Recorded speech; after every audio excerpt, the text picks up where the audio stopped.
Hey, how are you? I haven't heard from you in a while.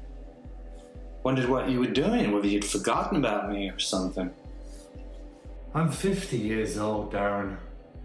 I don't know if I have the strength, the stamina, or the tenacity to keep on doing this. You know, those wormholes are getting a little bit too tight. I can't keep teleporting it the way we have been. It's just You don't too think much. this is real?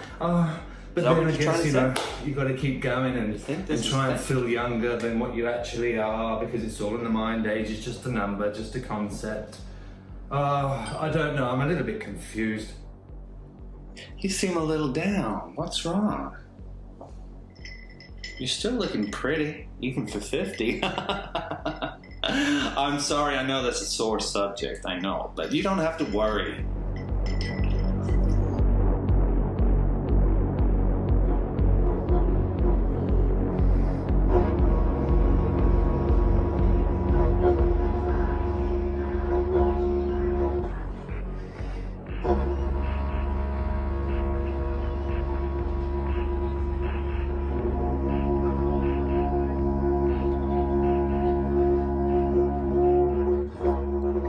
So after failed attempts at grinder, transcendental sex, and fuck knows what else I've tried to find a significant other, I decided to hook up with a group of hippie spiritualists on a trip to Byron Bay. It was designed for people who choose not to categorize and tag themselves with a definitive sexuality. It was for the most part a load of shit, but I did meet someone very interesting. A younger guy who didn't mind categorizing himself as quarter Aboriginal, but did not want to define himself as being gay. Either way, he was luring me with his love for instruments and the calming effect they had on us. I spent 3 days with him, and he said he'd like to see me again, but on one condition: that I go off and learn to play an instrument, and that would prove how serious I am about taking the next step. So I took one of his spare didgeridoos and went off. It was something different, so it was worth a shot.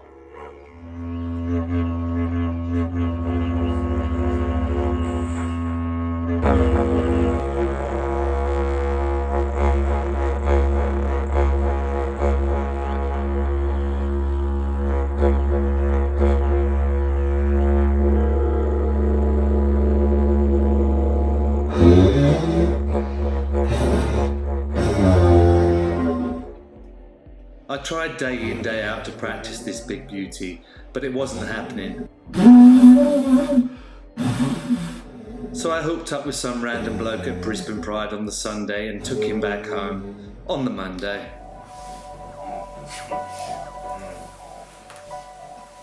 No. Sorry, I had my sister's hair in my mouth, and I'm sorry. Was that what put you off? I'm sorry. No, I think you're putting me off here now. Huh?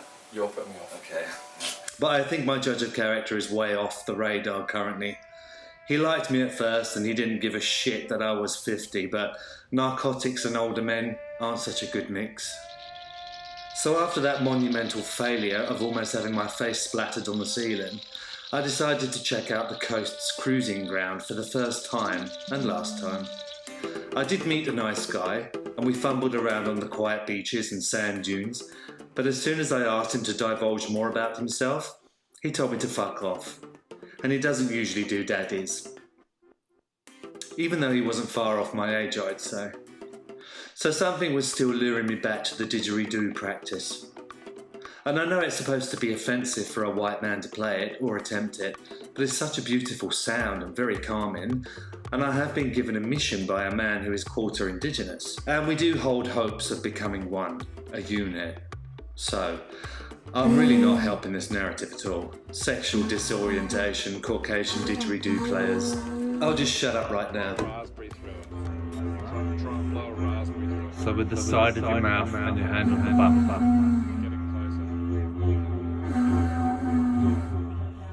Okay, I'll try it. I'll give it a didgeridoo.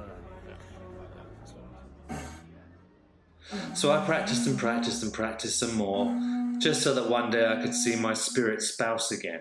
Unless he'd already got bored of waiting for me and fucked off with the next sexually ambiguous victim, hypnotising him or her under a misty smoke of nag champa, beautiful horns and wooden flutes, didgeridoos and an arse so cute.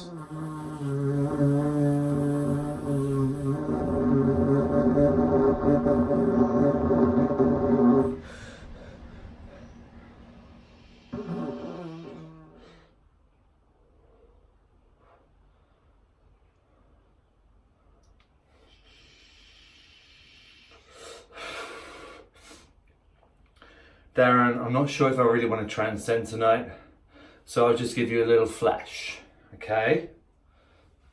Just a little flash of boobies and we can just have a little Tommy Tank. I'm just moving my hands now because the rainbow colours look beautiful.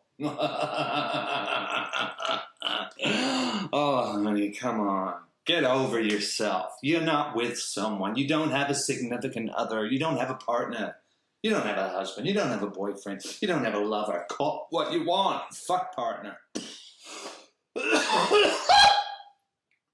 Honey, I'm all you've got. But that's better than nothing. Surely. I'll FaceTime you in the bedroom, okay? I don't like it in the bathroom.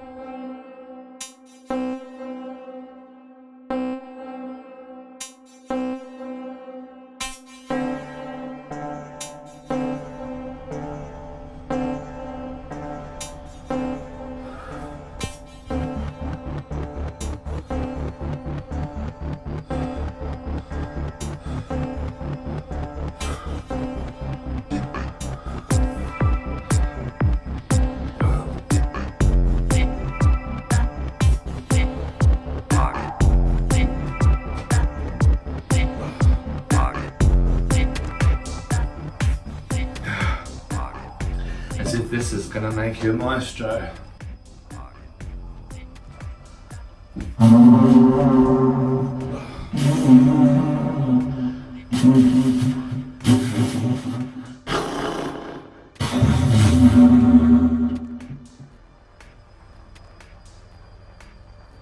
You never know.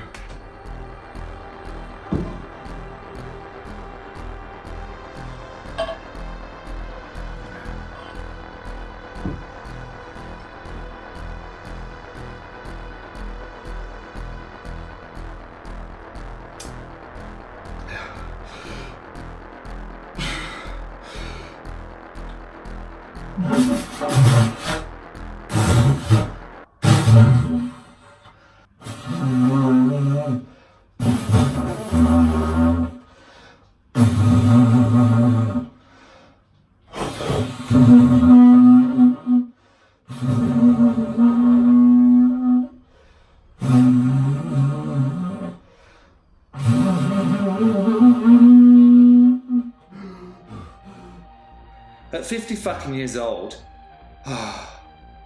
all I want is... No, all I need is a significant other. I don't care if that's shameful to admit or whether people think it's sad that we singletons can't do it on our own.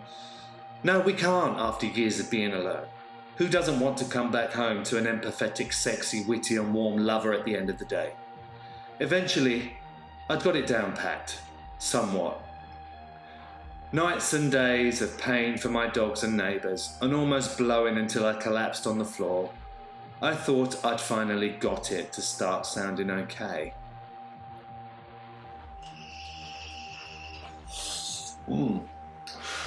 Okay, are you ready? Shall we? I need something palpable. I need something that's real. What? I don't know what you're talking about. I don't know. Patrick was quite impressed with what I'd taught myself, and as we were about to venture into the bedroom, some strange feeling came over me. Lack of self-respect and dignity was what. I'd been struggling like a bastard to prove something to him, and what the fuck did he do for me? Now I'm just expected to lay there and feel lucky I'd passed his test. This 50-year-old was not going to comply so easily. So he looked dejected and quickly pulled his didgeridoo out to start playing, assuming to be releasing unwanted negative energy because he did sound a little bit off. For the first time in a while though, I wasn't scared or anxious that I might lose him because I suggested we wait. In the past, I'd be so desperate hoping it was the right one that I'd ruin it all by jumping straight in the pen and ride the pony. Well, this pony was going to wait. See if he was still keen, seeing as I had to wait.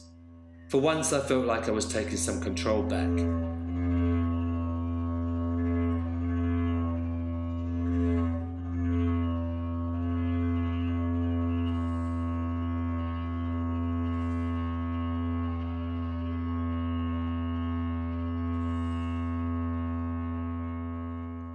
After the look of dejection, a smile slowly illuminated over his face. I've got a feeling he'll still be there.